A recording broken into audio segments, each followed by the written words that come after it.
Los Angeles, in the greatest night of his Hall of Fame pitching life, when he carved up the most prolific offense in baseball with ease and precision unlike anything ever seen in the World Series. Clayton Kershaw, erstwhile Clydesdale of a workhorse, was done after just 84 pitches. Dodgers manager Dave Roberts walked up to Kershaw in the dugout after the seventh inning, when Kershaw still had not thrown a pitch with the runner in scoring position all night, told him he was done and punctuated his inarguable decision with a punch to the chest. Kershaw had no say in the matter, though not 1 minute later, after Roberts returned to his perch at the dugout rail, he circled back to tell his manager that he still felt strong. It was a moot point. Game 1 of the World Series Tuesday night, a 3-1 win for Los Angeles, will go down as one of the most clinical games ever thrown in the Ford Classic. With Sandy Koufax looking on from the second row, our generation's Koufax, upon waiting 10 years to take the ball in the World Series, responded with a signature game. It wasn't Koufaxian in length, but it was every bit the facsimile when it came to the precise craft of pitching, that, pitching coach Rick Honeycutt said, was really special. It might have been his best, because he showed how good he is without just overpowering people. Changing speeds, mixing it up, putting the ball where he wanted. What you saw tonight, that was as perfect a clinic of pitching as you will see. For too long watching Kershaw pitch in October was like watching Hercules go about completion of the 12 labors. Sometimes pitching on short rest, often asked to keep pitching deep into games, Kershaw pitched with strain and agitation written all over his face. Pitching against the Cardinals, in particular, was the equivalent of cleaning out the algae in stables in a day. He pitched with the weight of the team, if not the world, on his shoulders, and usually his shoulders sagged. His youthfulness became lost in furrowed brows and dropped chins. The Dodgers went 3-9 the first 12 times they gave him in the ball in the postseason. But since then they are 9-1 in Kershaw games, which include an elimination game win over the Mets in 2015, the save in the 2016 NLDS clincher on one day of rest, a 1-0 win at Wrigley Field in the 2016 NLCS, the 2017 NLCS clincher over the Cubs, and that hermetically sealed, never-in-doubt win Tuesday night in Game 1. So good was Kershaw that he became the first pitcher in 1,302 World Series starts to win a game with no walks and 11 strikeouts. His friend Don Newcombe is the only other pitcher to whiff 11 in a walkless World Series game, but he lost Game 1 of the 1949 World Series on a walk-off homer, threw 71% strikes 60 of 84, threw ball 3 just twice all night, worked 11 batters to a 2-strike count and whiffed every one of them, struck out more Houston batters than anybody in 172 games this year. The most impressive thing, said teammate Brandon McCarthy, is the way he attacked the zone. You watch pitching in the postseason and it's a lot about the ability to get guys to chase. There is a lot of throwing balls with the intention of getting guys to expand their zone. He abused people in the zone. He's a guy who stays in attack mode. When you can go out and just abuse a team that's as good a hitting team as there is in the strike zone, that is incredibly difficult and impressive. Kershaw is a creature of habit. Like every other game in his career, he threw exactly 34 pitches warming up in the bullpen. Honeycutt noticed something unusual, though his curveball was lousy in the pen. Then, second pitch of the game, he drops in a perfect curveball, Honeycutt said.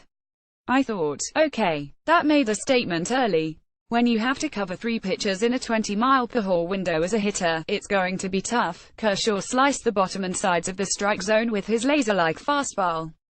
Kershaw is one of the rare pitchers who throw straight over the top. Growing up, his natural motion was to throw 3/4 like most everyone else, but as a junior in high school he took his first pitching lesson, and the coach, Skip Johnson, now the coach at Oklahoma, elevated his release point. With a release point 6.5 feet off the ground, Kershaw throws a fast spinning four-seamer that holds his plane through the bottom of the zone. He rarely pitches up, Honeycutt said. And that fastball down, with a backspin it has, hitters just don't see. His slider acts like a fastball in disguise. It comes in only about 3 or 4 ticks below his fastball, but has a late cut to it, on both sides of the plate. The curveball is the Coney Island cyclone of pitches, a beautiful parabola best seen from afar if you have a weak stomach. He's been throwing it ever since he was 11 years old, playing youth baseball in Dallas when his catcher was Matthew Stafford, the future Detroit Lions quarterback. Kershaw would alert Stafford that a curve was coming by shaking his glove. So terrifying is the pitch that Kershaw has thrown it 4,197 times in his career and allowed only 12 home runs, as well as only a .127 batting average. Such weapons always have made Kershaw a nightmare for hitters to solve. The difference now is that Kershaw doesn't have to go deep into games. The algae and stables don't have to be cleaned in a day. There is a humanness now, Roberts said before the game, about the famously competitive Kershaw and how he has come to accept turning games over to the bullpen. He's been hurt twice in the past 2 years, remember? The bullpen's been so good, it's validation of what we're trying to do, and he buys into that. The Dodgers play one of the most advanced forms of analytical baseball. Based on truth in numbers, they believe deeply in turning games over to a bucket brigade of hard-throwing relievers rather than asking a starting pitcher to work his way through a lineup a third time. No team this year asked its starters to face fewer batters the third time around 746 than did the Dodgers. Should they win the World Series, Los Angeles will blow away the record for the fewest batters faced a third time by a world champion in a full season, 956 by the 1959 Dodgers. Length doesn't matter. It doesn't matter that the Dodgers have the Koufax of our generation. It doesn't matter that they traded for a former American League strikeout champion, Yu Darvish, either. He, too, has been Dodgerized since the July 31 trade from Texas. Los Angeles gave him extra rest, had him throw fewer fastballs and cut his average pitches per start by 10%. Those who bleat about starters not pitching deep into games are ignorant of how much baseball has changed in the past few years. The abundance of relievers and the effort starters must put into every pitch, they are not asked to pace themselves, or keep in their pocket ways of getting a hitter out for later, have changed the very nature of starting pitching. Wishing for starters to be Koufax again is wishing for typewriters to come back, replacing laptops. Recently Dallas Kershaw, the Game 1 loser despite a tidy effort himself, was talking to a high-profile agent while shopping for a new representative. The agent advised him, 200 innings by a pitcher are dead. Throwing about 185 innings is advisable. If you've got anything slightly wrong with how you feel, the prudent thing is just to shut it down for a start or two. The Red Sox kept running their starters out on regular rest fifth day this year and all it got them was a tired staff and first-round ouster. The Dodgers are trying to win the World Series, not some macho, turn-back-the-clock sentiment. When he was 25, Koufax once threw 205 pitches in a 13-inning complete game, on 2 days of rest after throwing 2 innings out of the bullpen. To do so in today's game, with so many very good relievers, and all we know about data and arm health, would be downright negligent. Kershaw hasn't thrown more than 100 pitches in 10 starts since he came off the disabled list. Just 5 years ago, he passed 100 pitches 26 times. In his past 10 starts he has averaged 86 pitches, exactly what he threw Tuesday night.